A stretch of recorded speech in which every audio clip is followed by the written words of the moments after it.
Alors aujourd'hui, nous allons nous inscrire toujours dans la logique de notre thème général de l'année, qui est sauver pour servir. Mais cette fois, aujourd'hui, nous allons parler de l'urgence et de la nécessité de servir Dieu. L'urgence et la nécessité de servir Dieu. L'urgence fait référence à des choses que nous devons faire parce qu'il y a une limite dans le temps, parce qu'il y a une date butoir. Et la nécessité fait référence à des choses que nous devons faire parce que notre bien-être en dépend.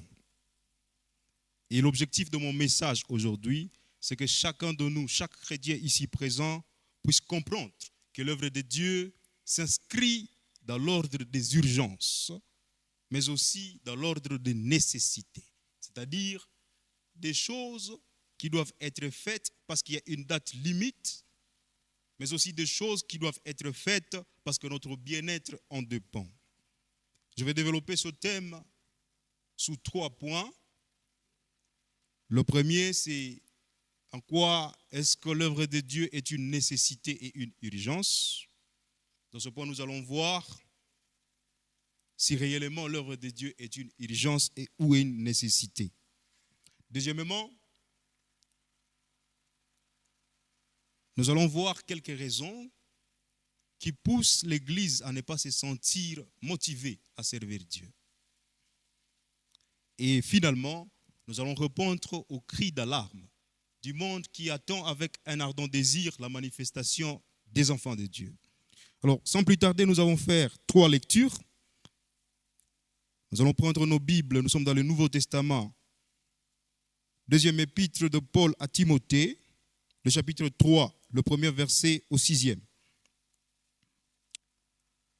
Or, sache ceci, que dans les derniers jours, il surviendra des temps fâcheux, car les hommes seront égoïstes, avares, vantards, hautains, outrageux, désobéissants à leurs parents, ingrats, sans piété, sans affection naturelle, implacables, calomniateurs, incontinents, cruels, n'aimant pas le bien, traîtres, téméraires, enflés d'orgueil, amis de volupté plutôt qu'amis de Dieu, et à la forme de la piété, mais en ayant renié la puissance.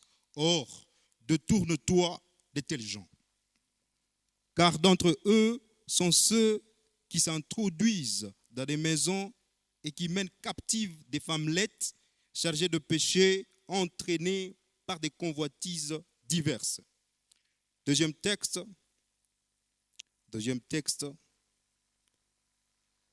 Je voudrais que nous prenions Luc chapitre 5.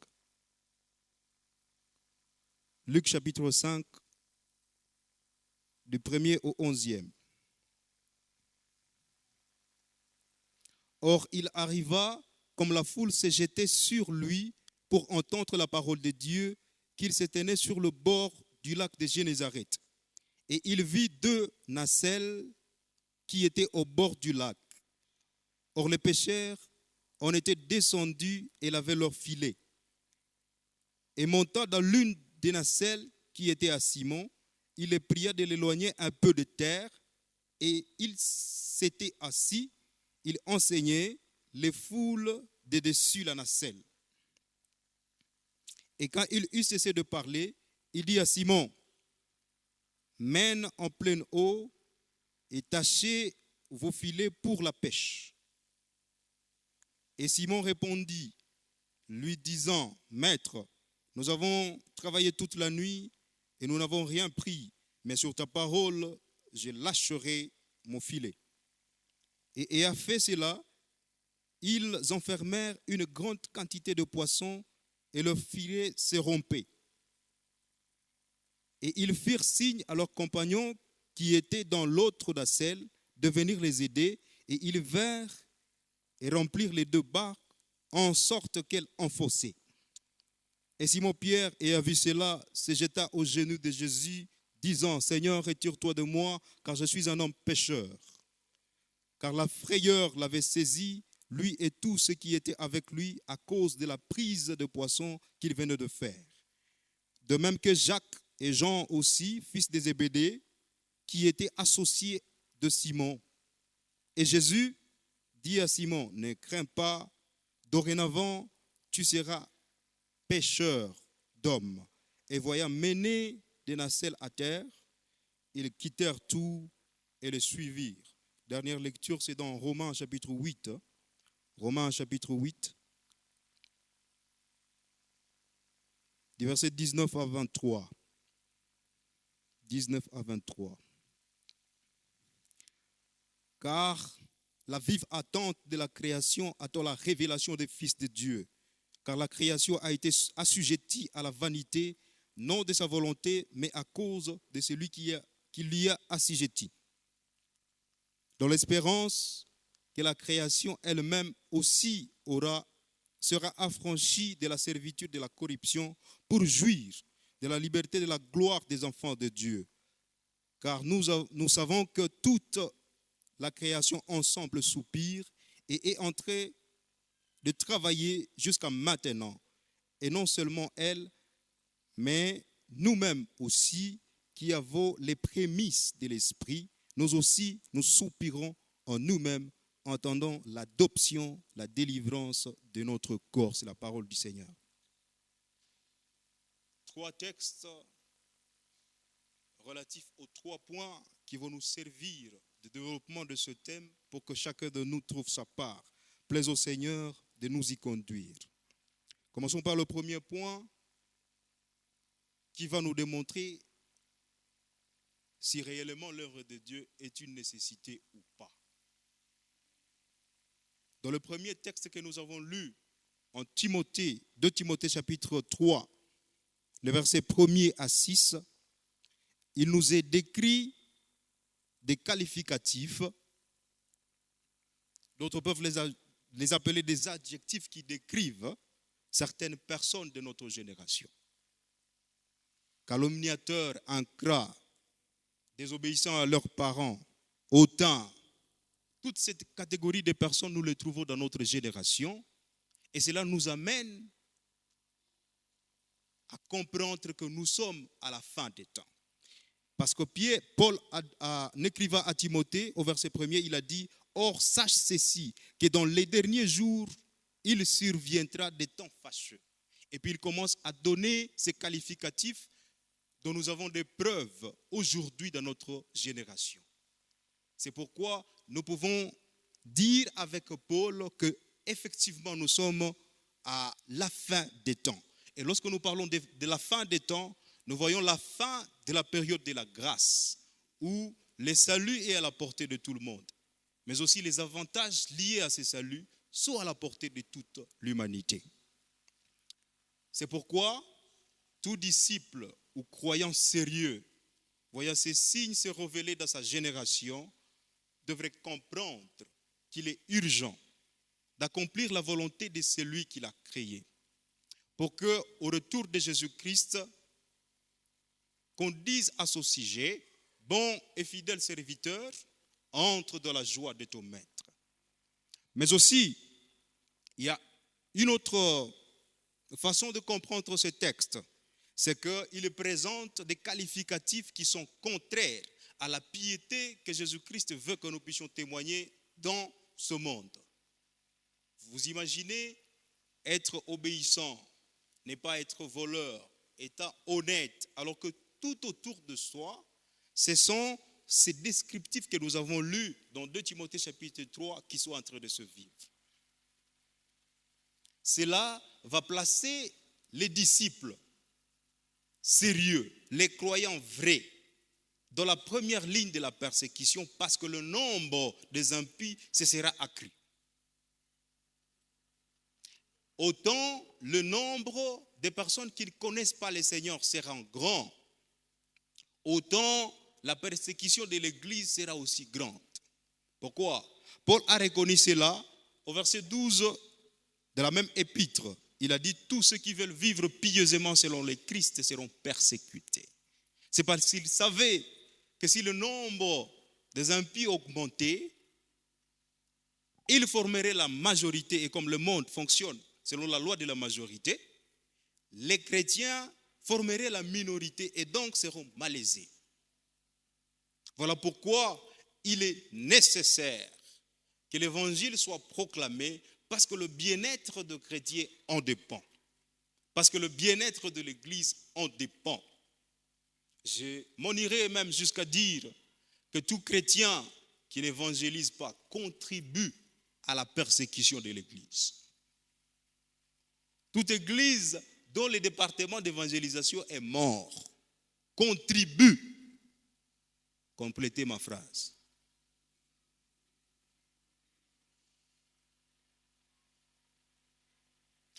Notre bien-être en tant que chrétien dans ce monde dépend de la proclamation de l'évangile. Parce qu'il n'y a que l'évangile qui puisse changer le voleur en pasteur. Parce qu'il n'y a que l'évangile qui puisse changer le terroriste en serviteur fervent de Dieu. Parce qu'il n'y a que l'évangile qui puisse transformer l'impie en croyant.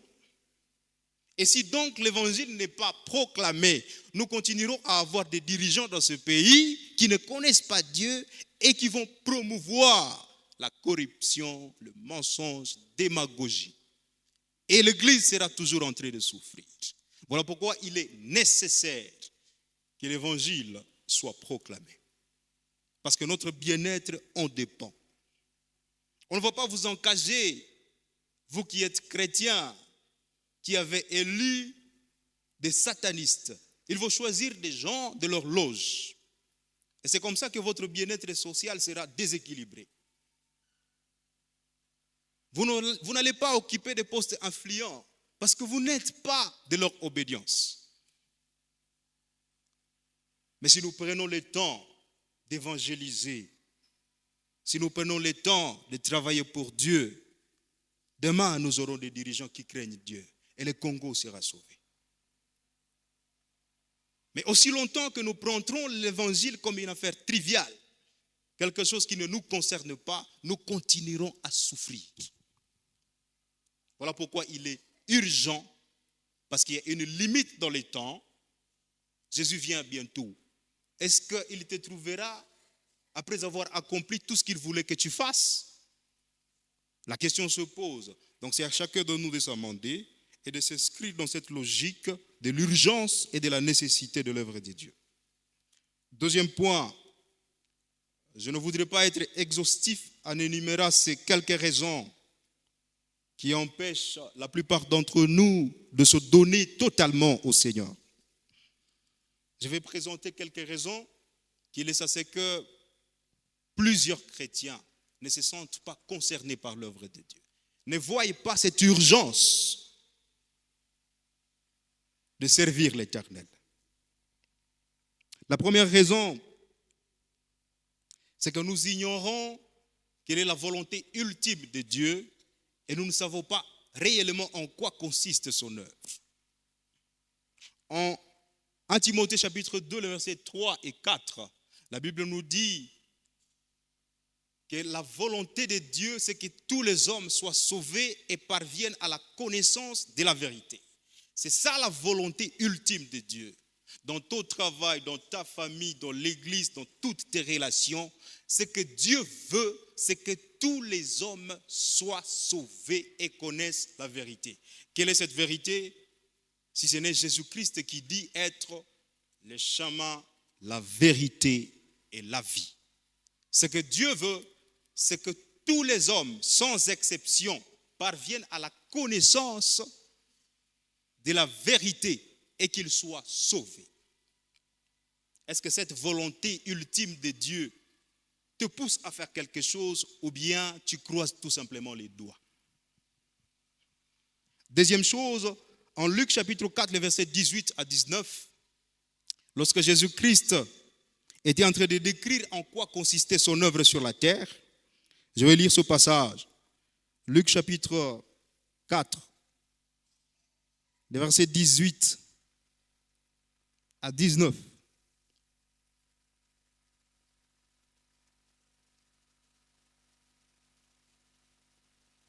Là, il est dit, l'Esprit du Seigneur est sur moi, parce qu'il m'a oint pour annoncer les bonnes nouvelles aux pauvres. Il m'a envoyé pour publier aux captifs la délivrance et aux aveugles le recouvrement de la vue.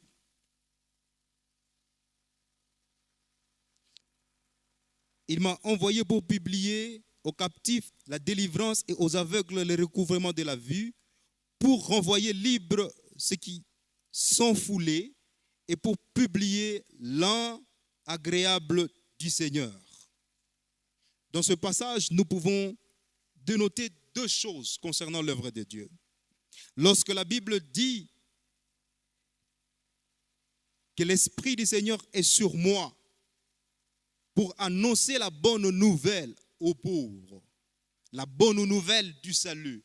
Là, nous voyons tous les besoins spirituels de l'homme, dont le premier besoin, c'est le salut. Donc, premièrement, l'œuvre de Dieu consiste à apporter des solutions spirituelles aux hommes.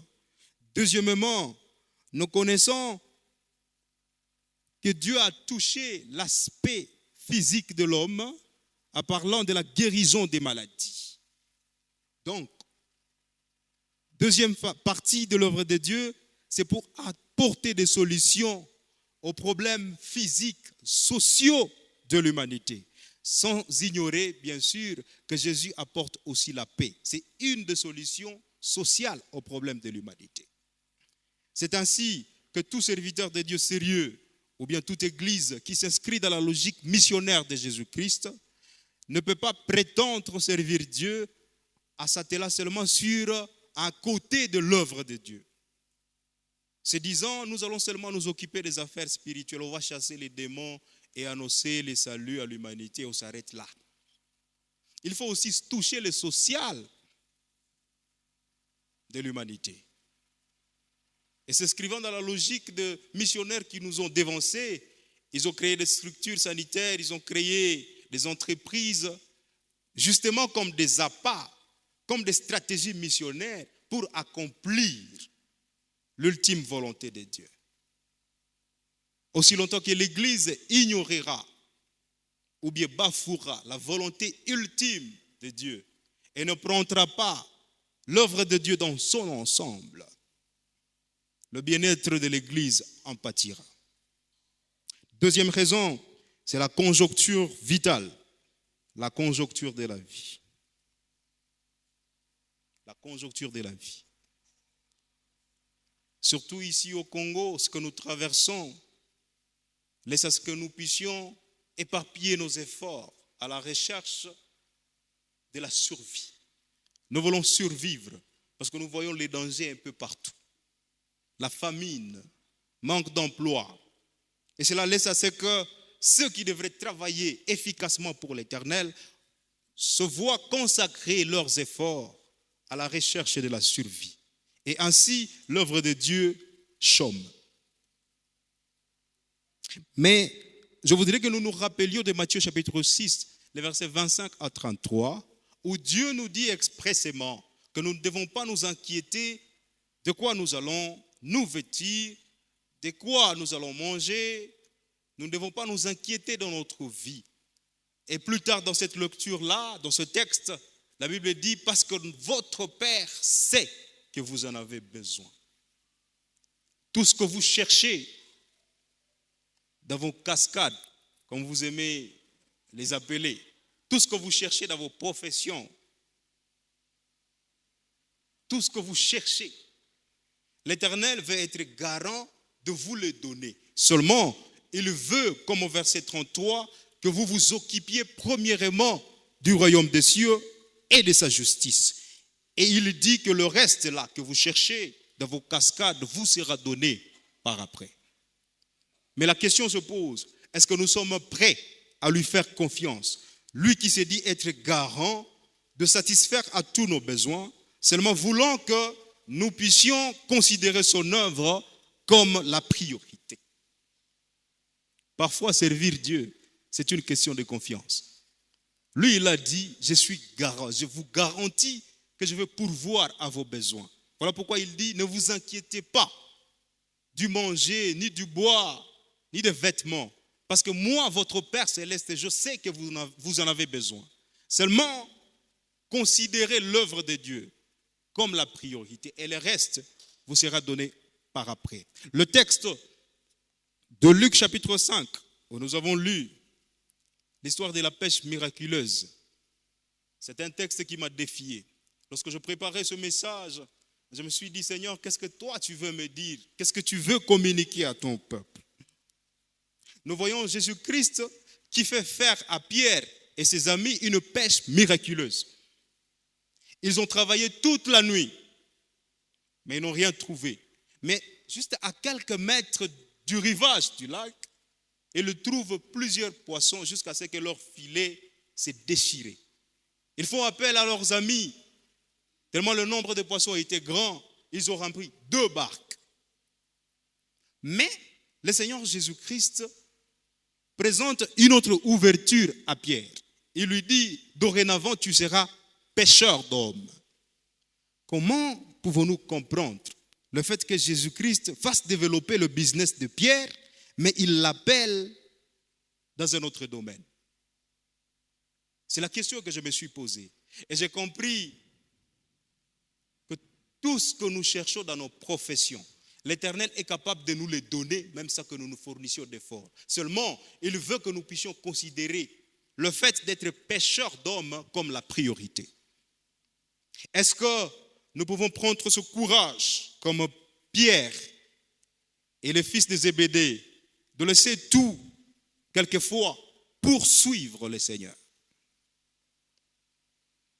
La question se pose, est-ce que nous sommes prêts à faire confiance à Dieu qui se dit être garant de notre bonheur, ce bonheur que nous cherchons ici et là, nuit et jour, seulement de considérer son œuvre comme la priorité?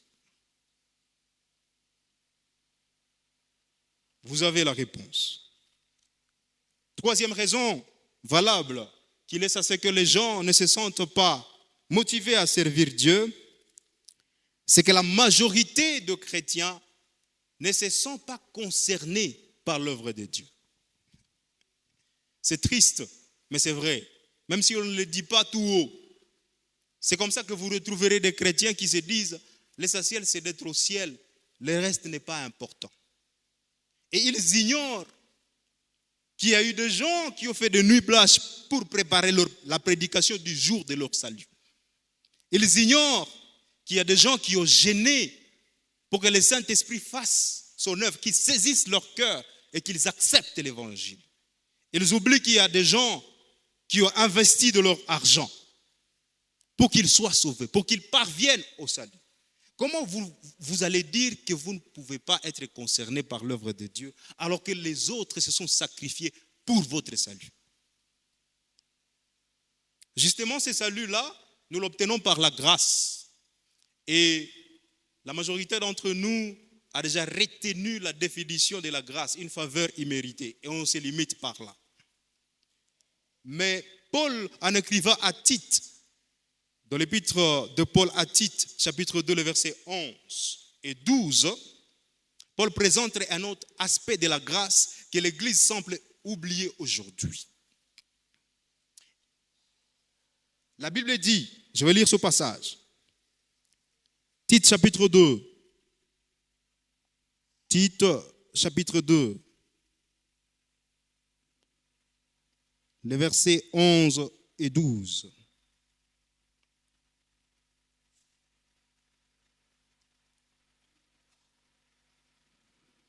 Tite, chapitre 2, les versets 11 et 12. Car la grâce de Dieu, source de notre salut, à nous tous les hommes, nous enseigne à renoncer à l'impiété et aux convoitises mondaines. Nous enseigne de vivre dans les présents siècles sobrement et justement et pieusement. L'impiété dont il est mention, c'est le terme que je souligne, selon le dictionnaire. Ce terme signifie le fait de ne pas se sentir concerné par l'œuvre de Dieu. Le fait de ne pas se sentir concerné par l'œuvre de Dieu. Prendre l'œuvre de Dieu comme une affaire des autres. L'impiété. L'impiété s'est installée dans l'Église.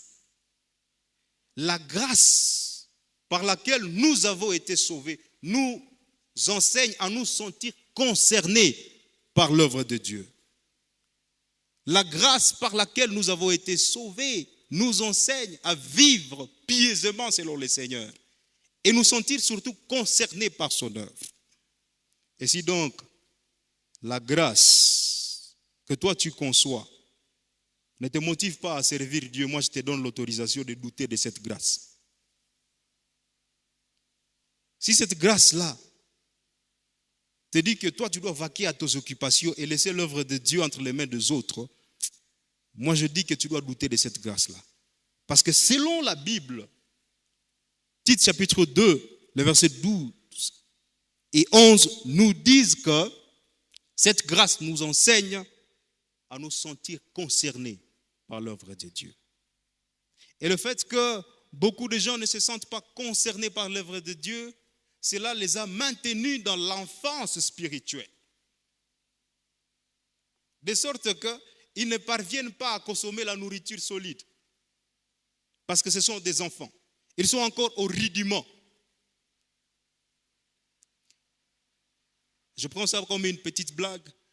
Si nous posons à chacun de nous la question de savoir si réellement il ira au ciel, je crois que parmi cette marmaille de personnes qui viennent souvent ici à l'église, nous trouverons des gens qui ne sont pas encore assurés de leur salut.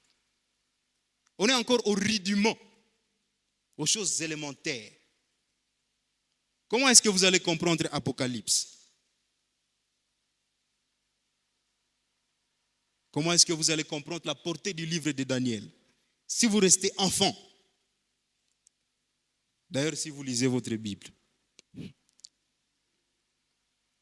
Et le fait de rester enfant, bébé spirituel, laisse à ce que Dieu ne se révèle pas à d'autres dimensions.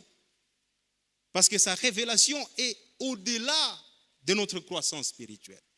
Certaines fois, la révélation de Dieu est proportionnelle à notre croissance spirituelle. Et Dieu, en tout cas nous devons en être convaincus, ne peut pas donner plus de responsabilités à une église où les membres sont encore des enfants spirituels. 50 ans père d'une famille, mais bébé spirituel quand même. Vous êtes grand-mère. Vous avez de petits-fils. Mais vous êtes bébé spirituel. Ce n'est pas une insulte. Devant Dieu, tout est nu. C'est Dieu qui connaît le niveau spirituel de chacun de nous. Et cela se manifeste par ce que nous présentons dans notre vie chrétienne couramment. Et cela, c'est un danger pour l'Église. Troisième point, en finissant, j'aimerais que chacun de nous puisse écouter, pas peut-être avec les oreilles humaines, ce cri d'alarme du monde qui attend avec un ardent désir la manifestation des enfants de Dieu. Le texte que nous avons lu en Romains, chapitre 8, les versets 19 à 23, nous décrit une triste réalité de l'humanité, de la création. On dit la création attend avec un ardent désir la manifestation ou la révélation des enfants de Dieu. Le problème, c'est que c'est dans ces quatre murs de l'Église que nous voulons nous représenter comme des enfants de Dieu, alors que c'est dans le monde qu'on devrait le faire. Nous avons fait les versets apparemment. Nous voulons nous présenter comme des enfants de Dieu à l'Église, alors qu'à l'université, au marché, nous sommes en train de tromper des balances. Nous sommes en train de tromper de prix. Nous faisons des magouilles. C'est dans le monde que nous devons nous révéler comme des enfants de Dieu. Et le terme enfant de Dieu fait bien sûr référence à ces enfants-là qui ressemblent à leur père, qui ont les atouts de Dieu, qui ressemblent à Dieu dans leur façon de faire.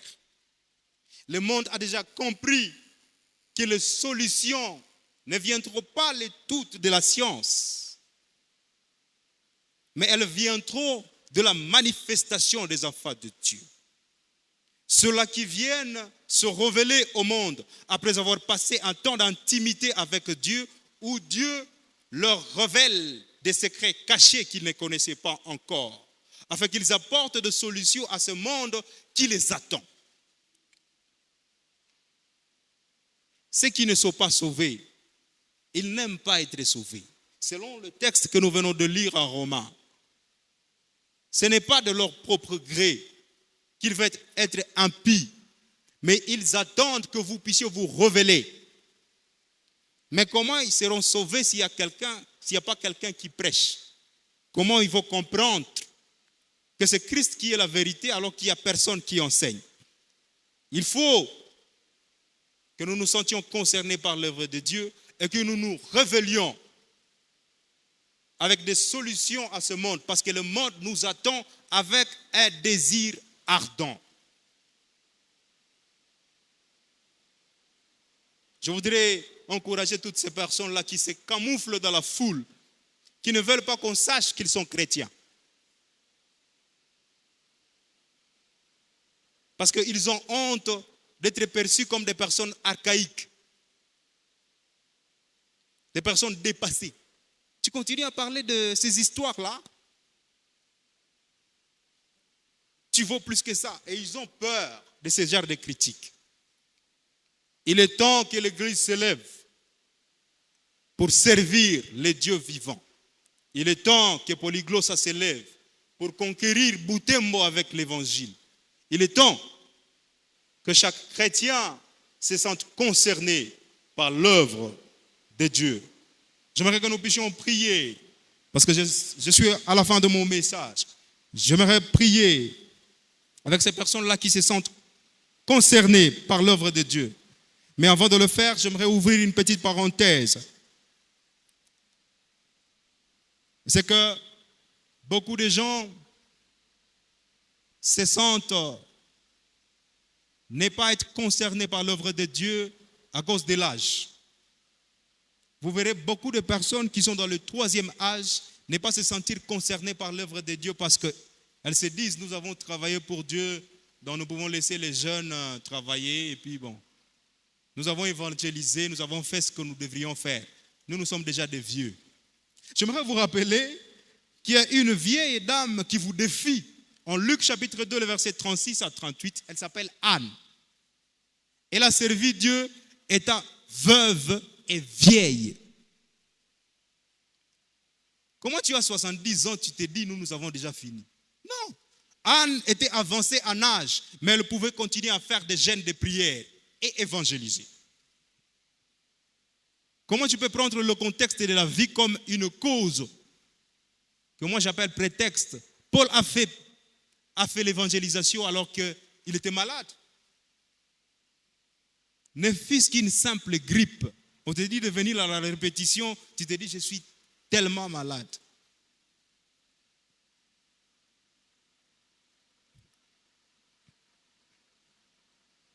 C'est de la paresse. Nombreuses causes que nous nous donnons pour ne pas servir Dieu, ce sont des prétextes. Paul a servi Dieu, étant persécuté, outragé, malade, prisonnier. Il l'a fait. En prison, il pouvait servir Dieu. Si vous avez votre frère prisonnier qui croit au Seigneur, dites-lui que la prison n'est pas une cause de ne pas servir Dieu. Parce que Paul a servi Dieu en prison. Si vous avez une grand-mère, un grand-père qui se dit être fatigué et puis laisser la place aux jeunes, c'est ça le vocabulaire qu'on utilise. Dites-lui qu'il y a Anne qui continue à faire des jeûnes de prière seule dans le temple alors qu'elle était au 3e âge. Que de prétextes. L'urgence s'impose. La nécessité s'impose. Parce que notre bien-être en dépend. J'aimerais prier avec ces personnes-là qui veulent répondre à cet appel de Dieu de par ce qu'elles ont entendu au travers de ce message et qui vont se dire, Seigneur, nous sommes là. Je suis là, Seigneur, je veux te servir. Moi, je suis déjà debout. Si vous vous sentez concerné par cet appel, je vous prie de vous tenir aussi debout pour qu'ensemble nous puissions prier.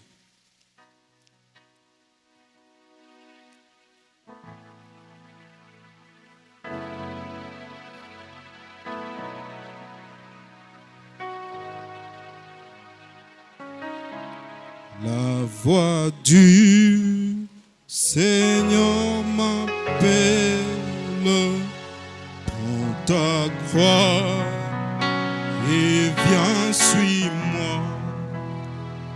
Je réponds, Sauveur fidèle, mais voici, je suis à toi. Jusqu'au bout, je veux te suivre dans les bons, les mauvais jours. À toi pour mourir, vivre. À toi Jésus pour toujours.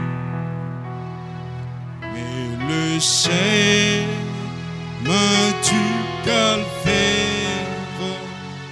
est étroit et périlleux. C'est un chemin solitaire, difficile et ténébreux. Jusqu'au bout,